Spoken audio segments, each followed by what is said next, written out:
Hi everyone, it's Melissa from In Charge Coaching, and today I'm addressing a question. So this video is for those leaders who are frustrated with the procrastinators on their team to know when to push and when to back off. So that was the question that I received. I'm frustrated and I just don't know what to do. Should I be pushing? Should I be backing off? And when do I know what to do? So two things I'm going to be addressing in this video is addressing the question itself, because that's asking the wrong question. So I'm going to kind of flip that question on its head and give you a new question to be thinking about. And then I'm going to present to you a new approach, a new way of looking at it, and some tangible ways you can start implementing that. So if you're joining me, please say hi. If you're watching on the replay, hashtag replay. And I'm going to, for those who are new to me, who don't know me yet, I'm going to give you a quick introduction of who I am and what I do. So my name's Melissa, and my business is In Charge Coaching. I'm an executive coach, and I work with driven leaders. I help them build high-performing teams, and what I'm doing is I'm helping them win their time back by becoming or being the master strategist.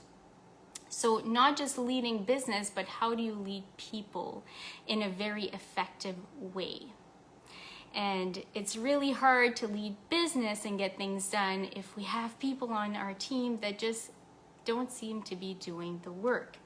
So how do you address that? So let's look at this question of, should I be pushing or should I be backing off?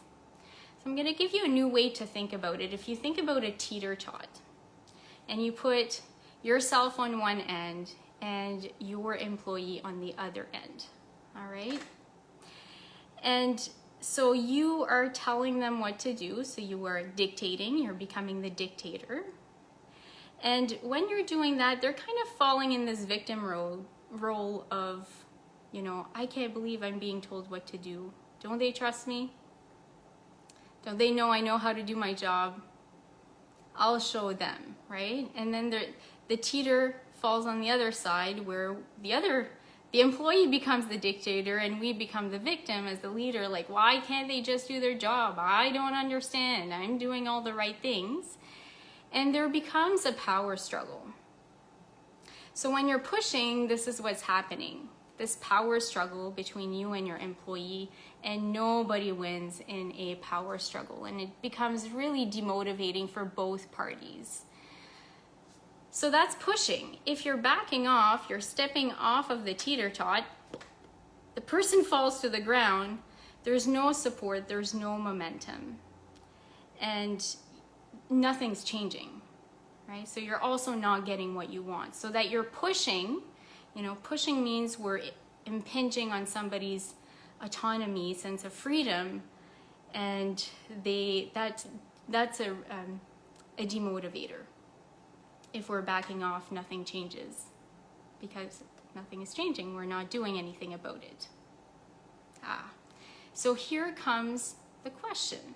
How do we balance out that force? If we're on this teeter-tot, what needs to happen? How do you balance the forces is by coming closer together. And when you're at that middle position, when you meet in the middle, you become the ally. So instead of being the dictator or the victim, now you're in the role of ally. So the question is, how do I become the ally to support my employee in getting the job done? That is a much better question to be asking. How do I position myself as the ally? So let's talk about that. There is a fear about if I am too friendly, and I hear this a lot, so this is why I'm talking about it. This is what I'm seeing internally in my experience with my clients, is if I become too friendly, they're gonna walk all over me. So there's a fear of if I'm not on top and pushing, then I become the laissez-faire manager and it's a free-for-all. And how can I make sure things get done? So there is a middle point between being a micromanager and being a laissez-faire manager, right? And there is an art to that. and I'm going to give you the solution to that. It's being able to be hard with the facts and understanding with people. So as a leader, there are biases that get in our way. We assume that other people know what we know, that they understand what we understand. And that's simply not the case. So what facts, what information does your employee need in order to get the job done? What do they not have right now to help them move forward? And the information could be KPIs, it could be understanding why they're doing what they're doing, it could be resources that they're missing. It could also be information about, what they're doing really well so that they know to do that, or what they're not doing really well, how they're missing the mark. We sometimes don't even know how we're missing the mark. Like, you're telling me I'm not doing my job. I don't understand. I show up and I work my ass off every day. So give me factual information that can help me determine that.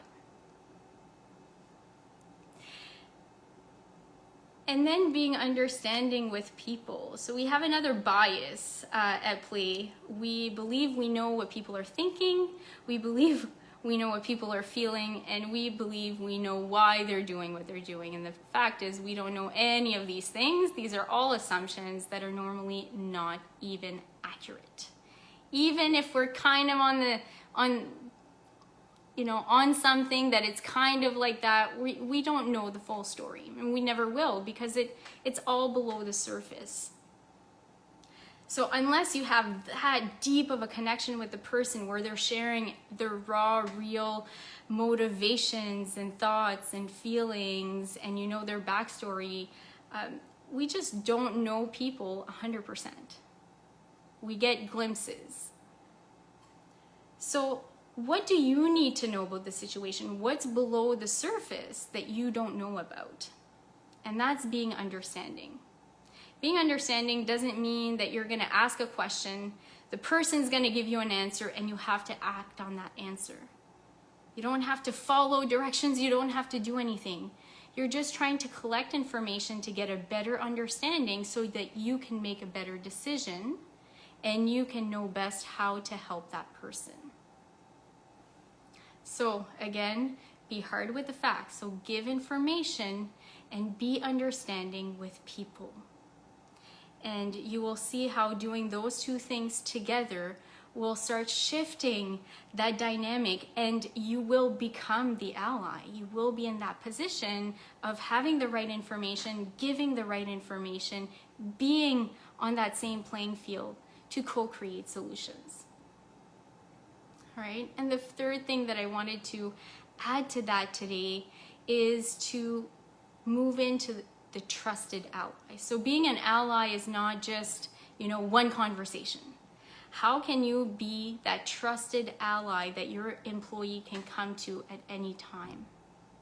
Feel comfortable, feel safe, feel that you are on their team, that you are advocating for their best interests, that you want their success, so they can be completely honest and open about what's going on.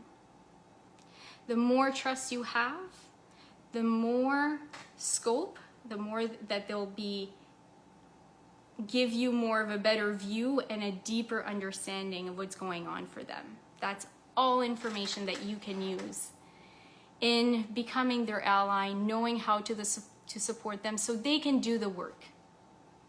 And you no longer have to push them. You no longer have to waste your time in people managing.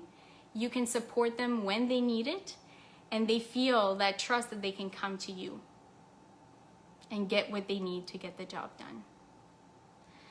So there's so much more that I wanted to give to you today in this video. There's probably going to be a part 2, but I wanted to convey these few nuggets of information that could help you shift the way that you think about the problem, a new question to ask, and a new approach, something that you could start doing right away.